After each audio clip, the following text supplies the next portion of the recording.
হযরত ওমর রাদিয়াল্লাহু তাআলা আনহু একটু পরীক্ষা করতে চাইলেন রাখাল রে, দেখি একটু বেশি দিলে কাজ হয় কিনা।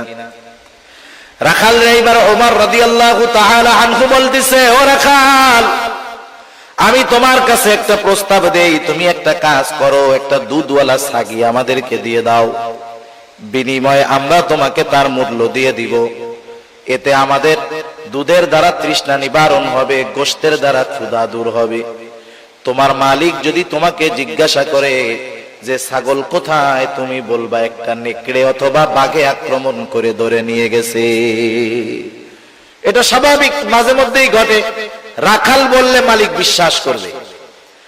হযরত ওমর রাদিয়াল্লাহু তাআলা আনহু যখন রাখালরে বললেন, রাখাল, তোমাকে আমি কিছু টাকা দিচ্ছি, সম্পদ দিচ্ছি, তুমি ছাগল একটা দিয়ে দাও, তোমার মালিক যদি জিজ্ঞাসা করে তুমি বলবা নেকড়ের পাল আক্রমণ করে একটা ছাগল নিয়ে গেছে, তোমার মালিক সেইটা বিশ্বাস করবে। রাখাল সাথে সাথে হতবাক হয়ে গেল। রাখাল বলতেছে, ইয়া হাদা ফাইনাল্লাহ, ইয়া হাদা ফাইনাল্লাহ। রাখাল বলতেছে, হে আগন্তুক, তুমি কি বলো? আল্লাহ কোথায়, আল্লাহ কোথায়, আল্লাহ কোথায়? তুমি কেমন কথা বলতেছো?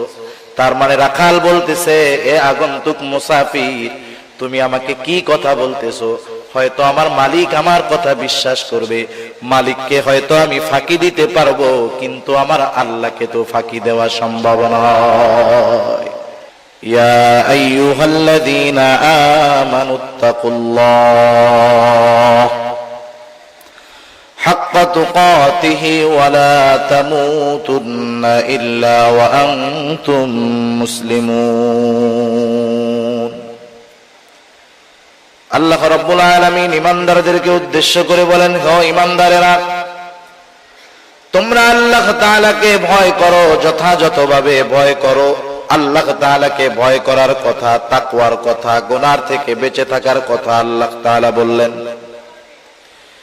এখন যদি আমরা আল্লাহ তাআলাকে প্রশ্ন করি, আয় আল্লাহ, আপনি যে আমাদেরকে মুত্তাকি হতে বললেন, তাকওয়া অর্জন করতে বললেন, আমরা কিভাবে তাকওয়া অর্জন করব?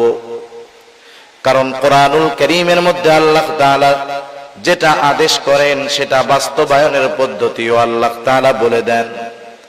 যেমন কোরআনুল কারীমের মধ্যে নামাজের কথা আছে, নামাজ কিভাবে বাস্তবায়ন করতে হবে, কিভাবে পড়তে হবে, আল্লাহ তাআলা এটাও আমাদেরকে জানায় দিয়েছেন।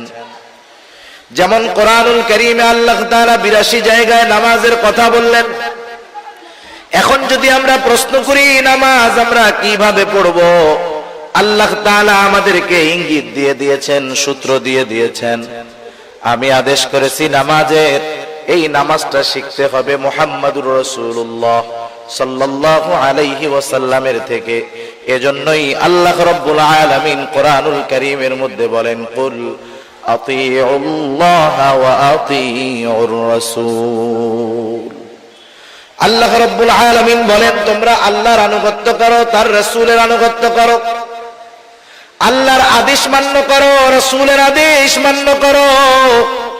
এখন আল্লাহর আদেশ হলো বান্দা ওয়াকিমুস সালাহ, নামাজ কায়েম করো। আমরা যদি বলি আল্লাহ কিভাবে করব, কোন পদ্ধতিতে করব, আল্লাহ তাআলা বলেন তোমাদের কোনো চিন্তা নাই, তোমরা আমার হাবিবের অনুসরণ করো, হাবিবের আনুগত্য করো।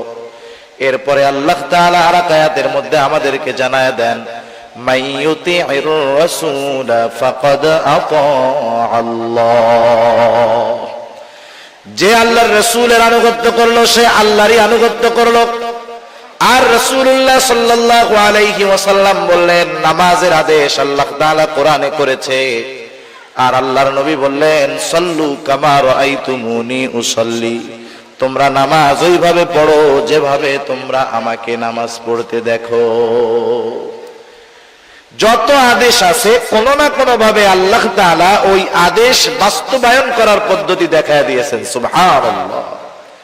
মনে করেন আপনি একটা ছেলেকে বললেন যে তুমি আগামী দিন সকাল বেলায় চট্টগ্রাম যাবা, চট্টগ্রাম শহরে যাবা, হালি শহর যাবা, বাইজিদ গোস্তামি যাবা, কিন্তু ছেলেটা জীবনে আপনার ওই ব্রিজের ওই পারে যায় নাই।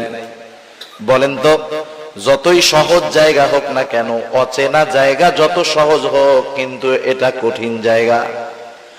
অপরিচিত জায়গা যত সহজ হোক, এটা প্রথমবার কঠিন লাগবে, স্বাভাবিক। আপনি যখন তাকে আদেশ করবেন যে আগামী দিন সকাল বেলায় তোমাকে শহরে যেতে হবে, সে তো জীবনে কোনোদিন শহরে যায় নাই, সে তো রাঙ্গুনিয়াও কোনোদিন যায় নাই, এখন তার জন্য তো শহরে যাওয়া কঠিন।